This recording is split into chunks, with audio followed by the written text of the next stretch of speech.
남편이랑 저는 소개팅으로 만나게 되었는데 첫 만남부터 정말 재미있었어요. 사업을 한다고 하더니 이런 사람들이 사업을 하는 거구나 생각이 될 만큼 너무 재치있고 재미있는 사람이었죠. 그때 당시만 해도 그렇게 잘 나가는 사업을 하는 사람은 아니었고 거의 막 시작한 사람이었어요. 꽤나 초반부터 본사라서 그 회사의 히스토리는 모두 다 알 정도로 그렇게 저희는 초반에 시작을 하게 되었죠. 어느 정도 자리를 잡게 되면서 돈도 안정적으로 벌어지고 회사도 점차 커질 때쯤 남편은 저에게 프로포즈를 했습니다. 그동안 고생시켰던 것도 미안하고 이제는 자기가 편안하게 해주겠다고 하면서 말이죠. 사업을 막 시작할 때쯤 만나기도 했고 처음 사업을 해보는 사람이라 초반에 돈도 제대로 못 벌기도 했었거든요. 그래서 데이트 비용을 제가 다 내는 일도 있었어요. 하지만 있는 사람이 내면 된다는 생각이었고 저는 그 당시에 돈을 벌고 있었으니 당연하다고 생각을 했죠. 어떻게 생각해보면 그때 뒷바라지를 다 한 것일 수도 있겠네요. 도시락도 싸서 회사 사람들도 먹이고 남편도 밥 못 먹었다고 하면 뛰어가서 밥 사 먹이기도 했으니까요. 그렇게 저희는 결혼을 하게 되었어요. 남편은 정말 일적으로는 완벽하더라고요. 인맥도 점차 늘려가면서 정말 사업에 열정적이었습니다. 하루하루 성장해가는 모습이 대견할 정도로 결혼하고 나서는 가정이 생겼다는 이유로 더 열심히 하더라고요. 저희는 아이도 가졌고 두 딸의 부모가 되었습니다. 남편이 성장하는 만큼 아이들도 점차 성장했고 저희 가정은 나름 행복하다고 자부했어요. 하루하루 살아가면서 남편도 아이들을 보려고 늘 집에 일찍 들어왔고 아이들도 속 썩이는 거 없이 정말 온순하게 커주었죠. 아이들이 10살 정도 되었을 때쯤 남편의 사업은 몰라보게 성장했고 조그마한 건물을 통째로 쓸 정도의 능력을 갖추게 되었어요. 물론 재벌들에 비해서 아무것도 아니었지만 정말 하나부터 10까지 너무 열심히 했던 사람이었죠. 납품부터 직접 체크를 하고 하나씩 디테일하게 보는 성격이었기에 성공을 하는 건 어쩌면 당연한 이야기였어요. 물론 운이 안 따라주는 것도 아니었고요.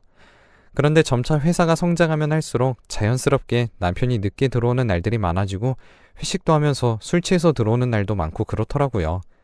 물론 저는 그런 것도 모두 다 이해했어요. 한 회사의 CEO로서 가정도 있지만 자기 회사 식구들도 먹여 살려야 했기에 열정적인 모습을 격려하고 또 격려했었네요. 아이들에게 소홀해도 어쩔 수 없다며 아이들은 제가 다독거렸고 사춘기가 다가와서 아빠랑 그렇게 친하지 않아도 제가 다 커버하고 케어했습니다. 너희들이 누리는 모든 것들이 아버지의 노력 덕분이라고 하면서 늘 각인시켜줬죠. 남편은 저의 남편이기도 하면서 약간의 존경의 대상이기도 했었어요. 아이들도 처음엔 잘 놀러가지 못하는 것에 불만이 있었지만 이내 수긍하고 아빠가 돌아오면 인사도 잘하고 하더라고요. 아이들이 점차 커가면서 저도 여유가 생기기 시작했습니다. 어느 날은 옛 생각이 나면서 저도 도시락 싸서 남편에게 가볼까 하는 생각도 들더라고요. 이것저것 그날 장을 봐서 남편이 좋아하는 것들로 가득 싸서 도시락을 준비했어요. 늦게 들어오는 날들이 많아지면서 체력도 많이 가꿔야겠다 생각이 들어 특별히 보양식으로 많이 준비했죠. 그리고 회사 사람들 것도 빠지지 않고 챙겼습니다.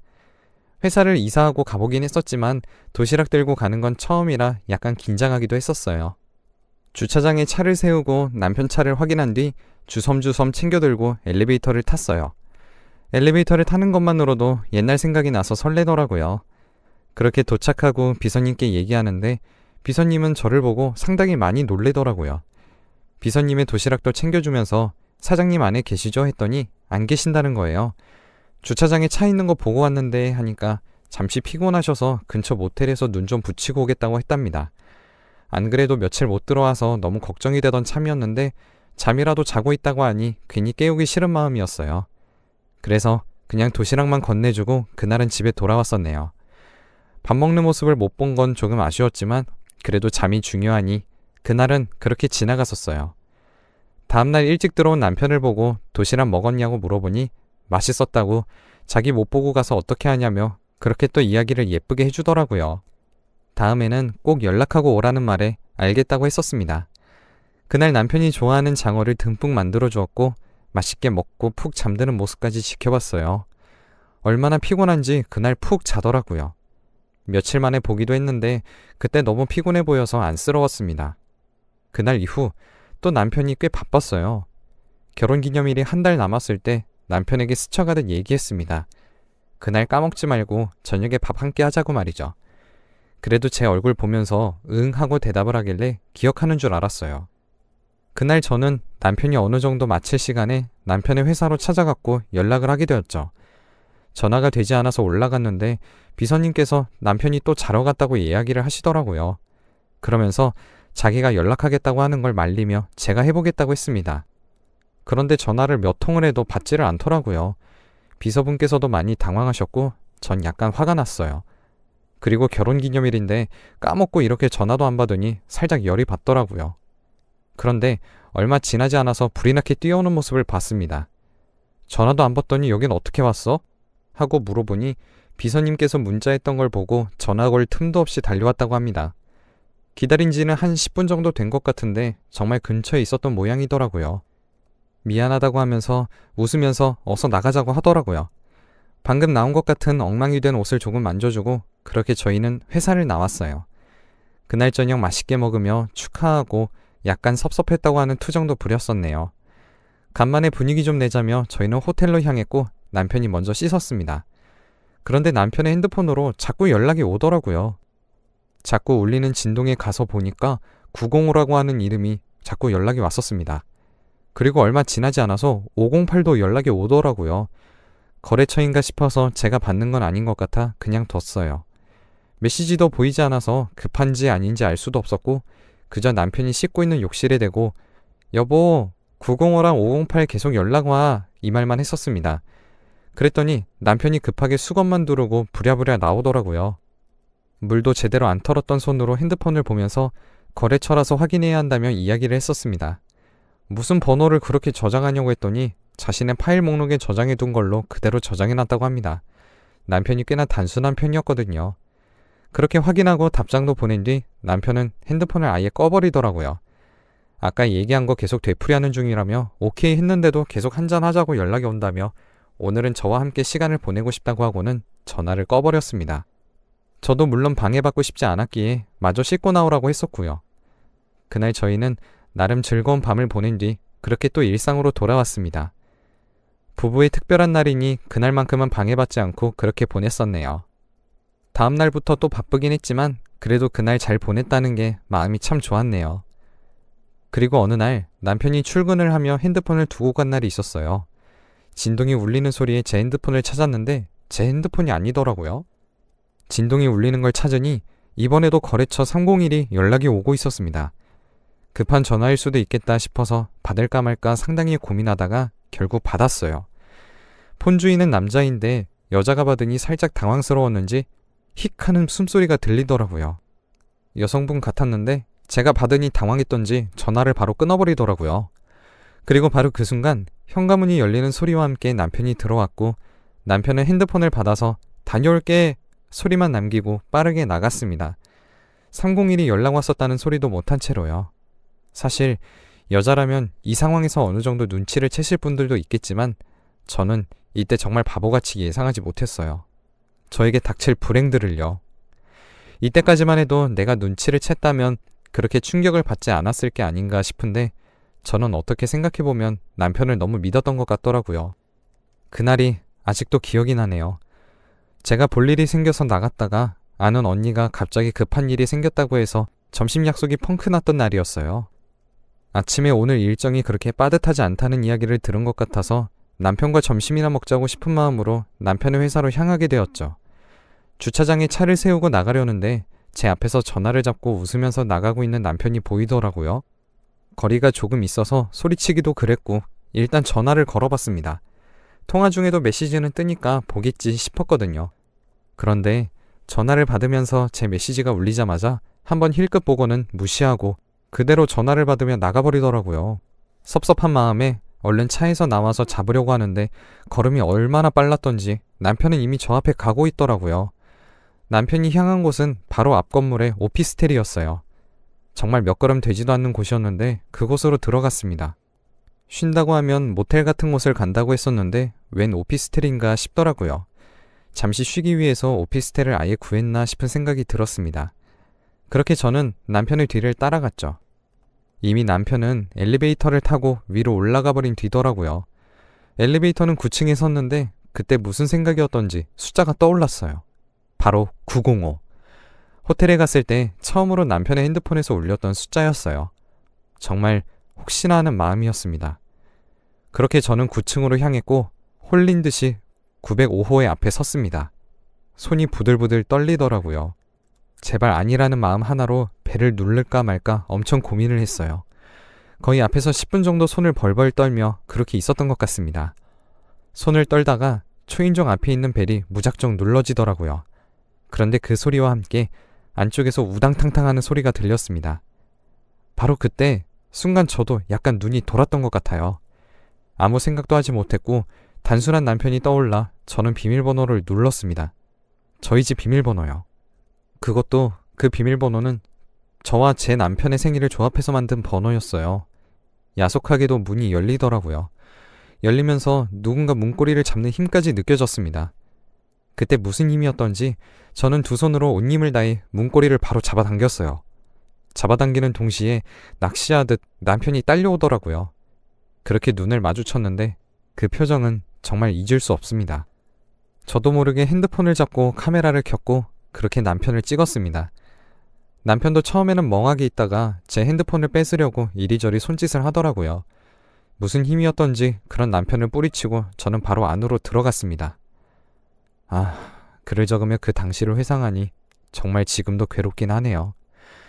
그 안에 있었던 사람은 20대 초반 여자였어요.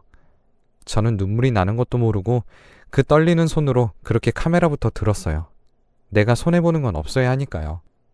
남편이 따라 들어와서 이야기 좀 하자며 다 오해라고 하는데 그때서야 떠올랐죠. 905라는 숫자 외에도 다른 숫자도 있었다는 걸요. 그렇게 저는 남편을 한번 쳐다보고 눈물을 닦았습니다. 신발도 그대로 신고 들어갔었는데 하이힐 소리 쿵쿵 찍어대며 그렇게 나왔죠. 저는 바로 9층에 그대로 있었던 엘리베이터를 잡고 5층으로 향했습니다. 남편이 뛰어오는 소리가 들렸는데 그 소리도 무시하고 5층으로 향했죠. 금세 도착한 508호. 떨리는 손으로 그렇게 또 비밀번호를 눌렀습니다. 남편과 저의 생일을 조합한 번호요. 정말 아니길 바랬어요. 비밀번호를 누르고 있는데 계단으로 남편이 뛰어오는 소리가 다 들리더라고요. 제가 5층으로 갈 건 예상 못했던 모양이에요. 엘리베이터가 5층에 멈추니 놀라서 뛰어오는 모양이더라고요. 그렇게 비밀번호 누르고 들어갔는데 술집 여자 같은 여자가 자고 있고 술병이 나뒹굴더군요. 제가 들어오는 소리에 깼는지 부시시 일어나면서 저에게 아줌마 뭐야? 라는데 정말 어이가 없더군요. 그 여자는 30대 정도 되어 보이는 여성이었습니다. 그리고 무엇보다 옷걸이에 걸려있는 남편의 옷이 보이더라고요. 제가 남편 생일에 줬던 셔츠였어요. 핸드메이드 제품이라서 이니셜이 그대로 박혀있는 옷이었죠. 그것도 사진으로 찍어 남겼습니다. 그리고 불이 나게 달려오는 남편을 보며 소리를 고래고래 지르던 여성도 소리를 지르는 걸 멈추고 저를 보고 놀라더라고요. 남편이 제발 그만하라며 저를 말리는데 저는 또 뿌리치고 나갔습니다. 가야 할 곳이 한 군데 남았거든요. 301호. 참 그렇게 많은 곳을 가야 한다는 것도 비참하더라고요. 그렇게 도착해서 또 똑같은 비밀번호를 누르고 들어갔습니다. 다행히도 외출을 한 듯 보이지 않았지만 화장대에 있는 사진이 눈에 띄었네요. 사진을 보니 적어도 1년을 넘은 것 같은데 많아도 20대 후반으로 보이는 여성의 모습이 보였습니다. 남편은 또 뛰어왔더라고요. 508호 그 여성분에게 상황 설명하고 온 것이겠죠. 그때는 눈물도 흐르지 않더라고요. 아무도 없는 방에서 그렇게 남편은 무릎을 꿇었고 미안하다고 빌었습니다. 핸드폰을 달라고 해서 뒤졌고 이게 다행인지 모르겠지만 저장이 되어 있는 건 이 세 개가 다더라고요. 남편은 회사 앞에 오피스텔에 자신의 여자들의 월세방을 구해준 거죠. 그리고 그 여자들은 서로를 모르는 것 같더라고요. 싸우는 소리가 나서 올라가 봤더니 9층과 5층이 싸우고 있었습니다. 너는 언제부터였냐며 소리를 지르는데 밑에까지 다 들렸어요. 제가 등장하니까 다들 아무 말도 못하더라고요. 제가 제일 비참했습니다. 남편은 따라오면서 빌고 있고 절 보고 아무 말도 못하는 그 여자들. 왜 이런 남자를 만났냐고 가정이 있는 사람인 건 몰랐냐고 하니 아무 말도 없더라고요. 정말 이런 일이 일어날 거라곤 상상도 못해서 그런지 이제 남편의 실체를 모두 보고 나니까 눈물도 마르더라고요. 남편은 그때까지도 싹싹 빌고 있었고 자기는 이혼할 생각도 없고 저랑 같이 살고 싶다고 합니다. 그 말을 또 그 불륜녀들 앞에서 합니다. 환장하겠더라고요.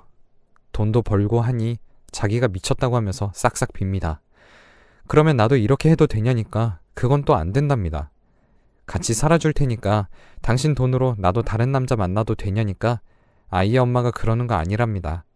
그 말에 제가 아이의 아빠는 그래도 되냐고 하니 아무 말도 못하네요. 그 여자들도 그렇지만 이렇게 오피스텔에 3명을 만나면서 한 건물에 넣어놓는다는 기가 막힌 생각을 대체 어떻게 한 걸까요? 참 기가 찼습니다. 어떻게 해야 할지 대책도 안 서더라고요. 내 집 살림이잖아요. 나중에 알게 되었지만 비서도 한편이었다고 하더라고요. 꽤나 오래 했던 비서분이셨는데 그분이 그래서 제가 올 때마다 당황했던 거였어요. 비서에게 얘기를 해뒀나 보더군요. 그래서 그날도 비서가 문자로 제가 와 있다고 하니 불이 나게 달려온 것 같더라고요. 이번에는 제가 주차장에서 바로 남편을 따라갔으니 못 봐서 도와주지도 못했던 거고요. 일단 증거는 확보해놨으니 집에 들어오지 말라고 하고 저는 돌아왔습니다. 얼마 가지 않아서 집으로 기어 들어오는데 발로 차서 내쫓았죠. 한 번만 더 오면 경찰에 신고한다고 바락바락 소리 지르니까 오지는 않고 집 앞에서 기다리더라고요. 솔직히 애들 봐서 참고 살까 하는 것도 있었습니다. 하지만 그게 아니더라고요. 제가 참고 산다고 해서 있었던 일이 없어지는 것도 아니고 이렇게 자기들 때문에 살았다고 하면 좋아할 아이들도 아니었어요. 그렇게 저는 차근차근 이혼 준비를 했습니다. 물론 정신이 너무 나가서 처음엔 준비하는 것도 힘들더라고요. 준비가 어느 정도 마무리되면서 저는 정신과 치료까지 받고 있습니다. 너무 충격적이라서 말도 안 나오고 믿었던 사람의 배신이라서 그런지 아직까지도 몸소리가 쳐집니다. 아이들의 양육비부터 모든 것들 싹 털어서 그렇게 전 이혼을 하게 되었고요. 그 후로도 정신과 치료는 꾸준하게 받고 있습니다. 이혼을 하고 나서도 주야장천 연락이 왔고 핸드폰 번호를 바꾸면 알아내서 오더라고요. 결국 접근 금지 신청까지 받아내고 그렇게 저는 1년이라는 시간을 보냈습니다. 언제 한번 대나무 숲처럼 제 이야기를 풀어보고 싶었는데 이제야 이렇게 얘기를 해보네요. 정신과 치료를 다니며 어디서든 말하고 싶으면 말하라고 하는 걸 이제서야 실행 중입니다. 속이 뻥 뚫리네요. 사람이 살면서 별 사람을 다 본다고 하지만 그런 사람이 제 곁에 있을 줄 몰랐어요. 좋은 경험이라고 하기엔 너무 뼈아픈 기억이네요. 제 긴 이야기 들어주셔서 감사하고 이 글을 보시는 분들은 저 같은 일이 없이 좋은 사람들만 만났으면 하는 바람입니다. 긴 글을 읽어주셔서 감사합니다.